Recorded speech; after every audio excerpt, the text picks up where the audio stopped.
Good morning from Bookends Allotments. You are looking at a thornless blackberry bush. It is literally laden with blackberries and they're not far off from turning black.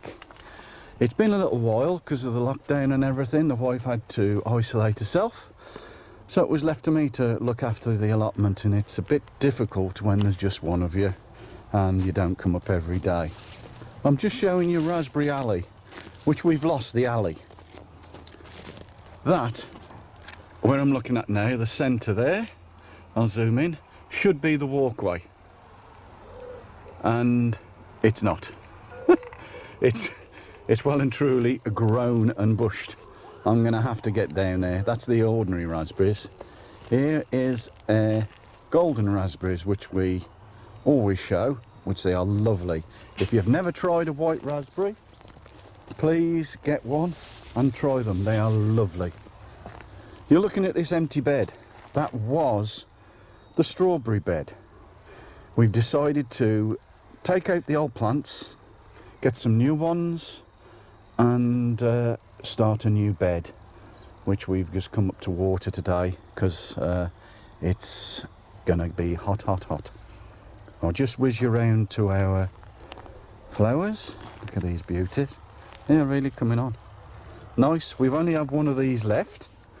The other two died. I don't know why, but a friend of ours said if we save these, wait till they go brown, and you can flick off the leaves and you find the seeds, and he grows them from seeds. He says these got loads. Plum tree had a bit of a problem in the early part of the year. The leaves look healthy now, but it isn't producing any fruit, so I'm not really expecting any this year. But the apple tree has got an awful lot more apples on it than last year. Let's see if I can show you. There we go. I might actually do better the other side. I'll just go around the other side so I can get a better view. They're mainly on that section.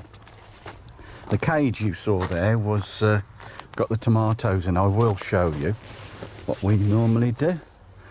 There you go. Look at that little lot. Beautiful cookers. So I'm looking forward to having some of these this year. Look at them, absolutely lovely. Yes, one or two that have got spots on them, I'm going to take them off, put them in the composter, but otherwise they're beautiful. No problems with them. And I'll just show you our Jurassic section. Some of these stems are massive, absolutely massive. Look at them. I don't know whether you can see them against my hand. They're massive, really thick and really red, especially the ones from the dead plant that we had. The lady said there was 2 plants, they were dead. You can have them, she says, but I don't think they'll go. And that's what they're producing. Really beautiful red stems. We put lots of horse manure on this in the winter when it dies down, so it gives it a good feed. A mulch round the crown, not on the crown, so it doesn't burn it and it gives it chance to come through. So next to this is a new strawberry bed. It's got the same framework as the old one, which we put it to good use. We put some plants in there, and they do need a good water. That's why we've come down again, to get them well established. But a friend of ours, she gave us these plants. She works at a garden centre and they didn't want them, so she thought of us. And yes, we've put them to good use. Now the next bed, we have got a marrow, 2 marrows in there. What I'll do is I'll lift the cover off and I'll show you the marrows. See you in a minute. Right, I'm back. You're back with us now. This is our marrow plant. I'll just bend down and I'll show you our marrow. There he is. He's coming on nicely. Not that one, the big one underneath him. We're hopefully going to have him on Thursday. Stuffed marrow with minced beef, onions, scoop out the centre, mix it together, pop it in, cook it in the oven, and then top it off with some cheese, and it would be absolutely beautiful. There is our, hold on, our spaghetti squash. Never tried one of these, so this is a new one for this year. He hasn't long been put in, so he isn't very big. And here is our other marrow plant. Plenty of flowers, but no fruit.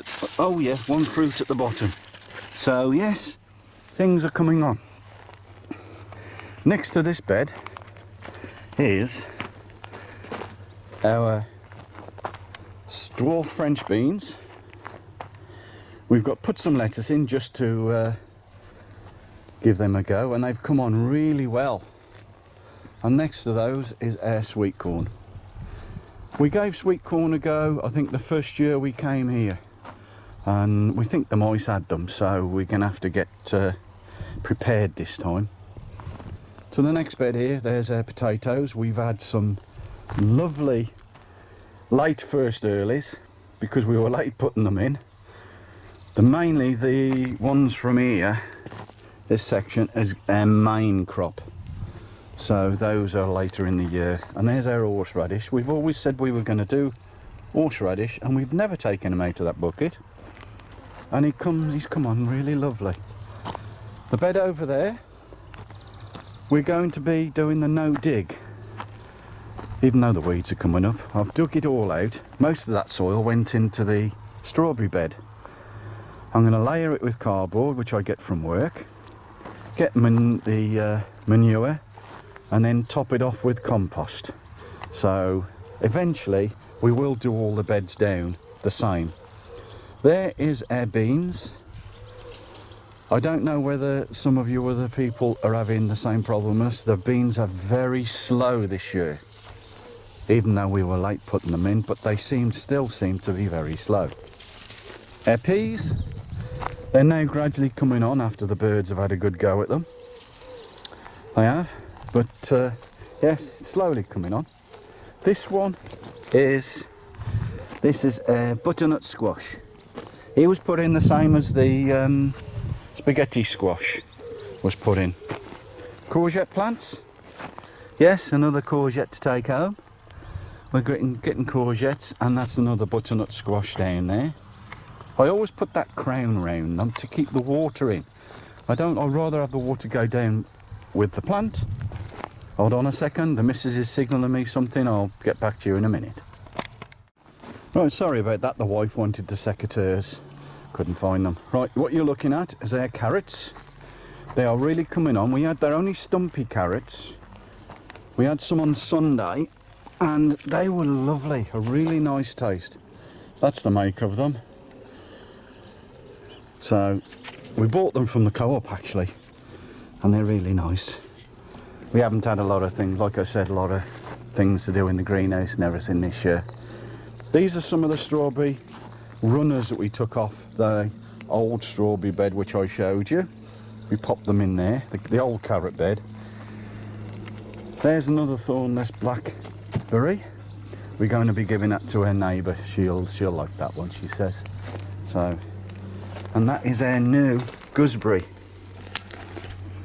He's a red gooseberry. Hold on, I'll zoom into you. Yeah, a red gooseberry. So we're going to actually change the cage into a fruit cage. We're just going to have tomatoes in there in the summer and fruits. 1 second. Right, now we are in the cage. The blueberry bushes, this is their second season. As you can see, they've grown a fair bit. And we've actually had some blueberries off them, even though the wife said they were a little bit bitter. But as you can see, they're not bad size. But we need to get some feed for them from our local garden centre and give them a good feed, because yeah, we did put them in ericaceous soil, but 1 second. Right, now we're back in the cage again. You're looking at our tomatoes. The wife always does tomatoes on string up to the top of the cage, and we grow them straight up, which is much easier to keep, we think, and saves them all falling over and everything. As you can see, the mint's gone mad. But yeah, we've only got 2, 4, 6, 8, 10, 12, 14 plants in this year. Not as many as last year. Like we said, those are a little bit late going in as well. So they'll come on, give them a good feed, look after them, some TLC and everything. So I'll give you a view of the plot from now. It has been a long while since we've done a video, as I've said. It's nice to be back at the plot, and thank you all the subscribers and new subscribers and people staying with us. We will be putting more videos on, so stay safe, enjoy your allotments, and it's goodbye from Jan and myself.